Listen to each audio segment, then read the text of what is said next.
générale des retraités CGT, et Alain Laporte, qui est responsable à l'UCR, à la vie syndicale.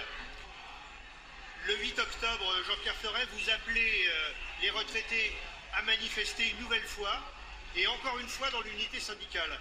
Alors l'unité syndicale, chez vous, les retraités, ça a l'air d'être une habitude. Oui, depuis 2014, on manifeste ensemble, même avec les mêmes revendications, dans une unité qui se fait de très bonne façon depuis des années, même si leurs confédérations ne sont pas d'accord, mais je veux dire, sur le problème des retraités, au moins l'unité se fait de très bonne façon. Les 9 organisations, il y a 7 organisations syndicales, sauf la CFDT et UNSA, et 2 associations, l'UNRPA et LSR, au sujet des droits des retraités au loisir. Alors qu'est-ce qui vous rassemble? Ce qui nous rassemble, c'est que depuis des années et des années, le pouvoir d'achat des retraités ne fait que de baisser, de baisser, de baisser. Je veux dire, les problèmes de santé, on le voit bien avec le débat à Buzyn, les retraités, bientôt, on leur propose maintenant de les mettre en gériatrie, on les envoie même plus dans les urgences. Et troisièmement, moi je vais dire un mot qui peut choquer, mais il y a un véritable racisme anti-vieux. Par exemple, quand on dit que les retraités, c'est des gens qui ont des lingots d'or sous le matelas, qui ont plein d'argent à la banque, qui sont propriétaires de leur appartement, la connotation peut quand même nous inquiéter. C'est-à-dire qu'on essaye d'opposer les retraités entre ceux qui gagnent moins de 1200 € et ceux qui gagnent plus de 1000 €, et de poser les jeunes et les retraités. Donc aussi on se bat pour être reconnu dans le pays quand on voit le nombre de retraités qu'il y a dans le pays, quand même 16 millions de retraités. Alors, ça fait 4 ans que vous manifestez dans cette configuration unitaire. Est-ce que vous avez réussi à faire avancer les choses ou à faire reculer le gouvernement sur un certain nombre de dispositions, et notamment, je pense à la fiscalité, à la CSG? Déjà, il y a quelque temps, on pouvait se dire qu'on était content d'empêcher le gouvernement de marquer des mauvais coups. Mais je crois que depuis quand même ces derniers temps, on a fait quand même reculer Macron sur un certain nombre de choses, principalement par rapport aux basses pensions quand même. Alors ça ne nous satisfait pas, évidemment. Je pense qu'on a vraiment besoin d'aller beaucoup plus loin, parce que tous les retraités ont le droit d'avoir leur pouvoir d'achat augmenté. Mais je pense que si on n'avait pas été là dans l'unité, aujourd'hui, je pense qu'on en serait dans une situation beaucoup plus importante, beaucoup plus grave, et une paupérisation des retraités beaucoup plus forte. Alors sur le terrain, les retraités, ils vous interpellent sur quel sujet en particulier? Pouvoir d'achat. Pouvoir d'achat. C'est clair, pouvoir d'achat, pouvoir d'achat, pouvoir d'achat. Parce que moi, je vois sur mon marché, par exemple, quand je vois des retraités bien habillés faire ramasser les poubelles à midi parce qu'ils n'ont pas de quoi manger, je pense que la question principale, c'est pouvoir vivre et pouvoir manger. Alors, on voit des organisations syndicales de retraités. Spontanément, on ne se dit pas que c'est naturel d'être à la fois retraité et syndiqué. À quoi ça sert concrètement d'être syndiqué quand on est à la retraite? Pour rebondir sur ce que dit Jean-Pierre, l'unité, c'est pas incompatible avec le renforcement de l'organisation syndicale. Pour être efficace, on a besoin d'un niveau de syndication beaucoup plus élevé, c'est absolument clair. Surtout si on pose ce problème-là, on regarde 16 millions, Jean-Pierre vient de le dire, on regarde les 16 millions de retraités du pays. Donc, la particularité du syndicat des retraités, c'est que ce n'est pas un moment catégoriel. On est sur un débat intergénérationnel et qui porte sur l'ensemble des problèmes que rencontrent les retraités. Et les retraités, ils ne sont plus confrontés au monde du travail, mais ils sont confrontés d'une manière générale aux coûts portés par les politiques dans les territoires, dans les communes, notamment sur l'accès aux soins, l'accès au transport, à la culture, tout ce qui fait la vie en fait d'une cité. Donc à quoi ça sert à syndiquer? Ça sert d'abord à faire avancer leurs propres revendications, parce que les retraités, ils ont leurs propres revendications. On n'a pas les mêmes revendications, entièrement les mêmes lorsqu'on est retraité que quand on est salarié.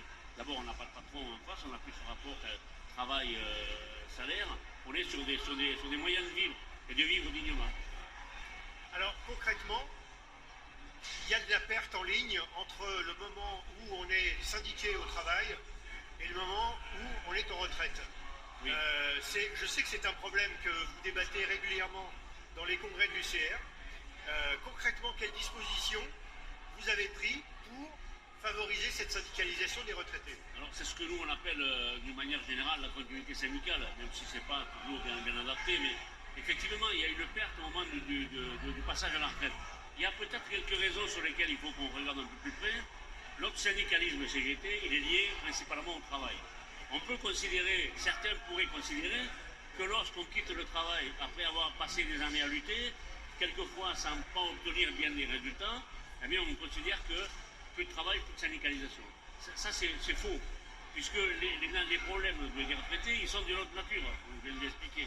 Donc sur quoi on travaille? Alors on travaille avec nos camarades dans les organisations, avec les actifs, pour essayer de faire en sorte que quand les retraités partent à la retraite, on les syndique en fait chez les retraités.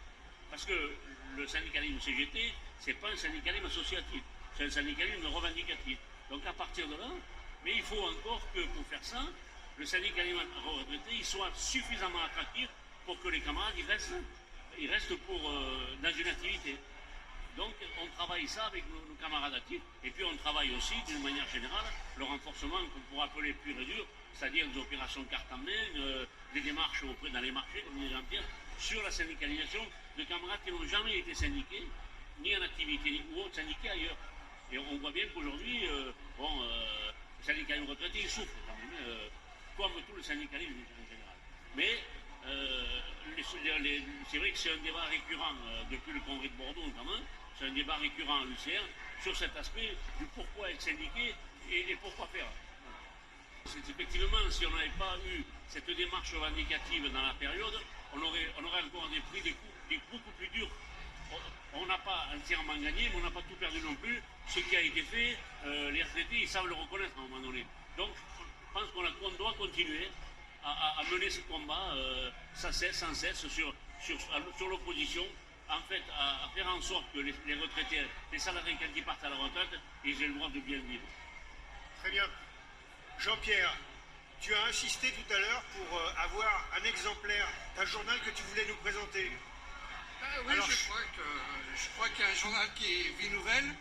D'ailleurs, les abonnements, ça marche très fort sur la fête. Et c'est vraiment un journal qui tient tous les aspects du social et des loisirs pour les retraités. Et je pense que c'est une particularité quand même, parce que c'est les retraités qui sont isolés dans leur campagne. Le seul lien qu'ils peuvent avoir bien souvent avec l'organisation syndicale, c'est le journal. Par exemple, on prépare le 8 octobre. S'ils veulent savoir, c'est quand même grâce au journal, c'est pas simplement grâce au téléphone, etc. Mais jeudi 8 octobre, mais les retraités seront aussi, il ne faut pas l'oublier, présents le 24 avec les actifs, y compris, ça veut dire qu'on sait bien tenir la démarche, actifs et retraités, car on porte beaucoup de revendications communes. Eh bien, je vous remercie et bonne fête de l'humanité.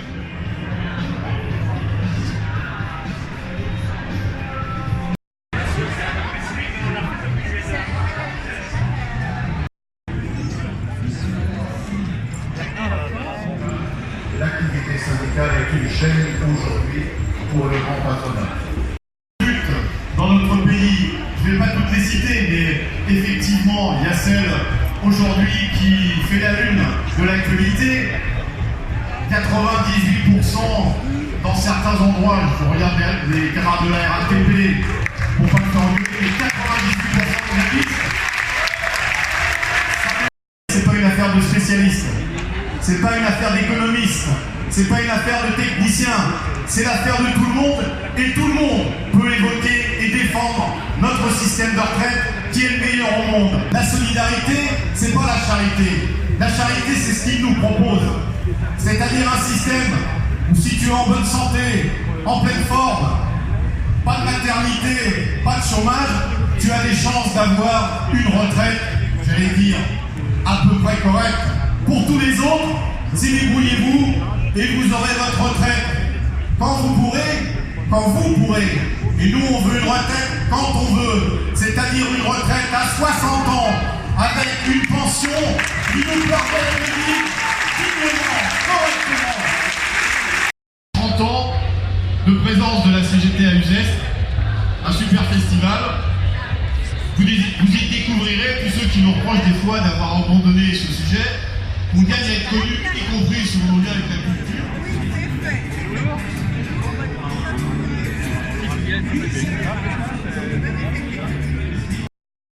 C'est pourquoi la CGT a proposé dès cette rentrée, une journée d'action sur l'ensemble, évidemment, des revendications sociales avec cette question de la retraite au cœur.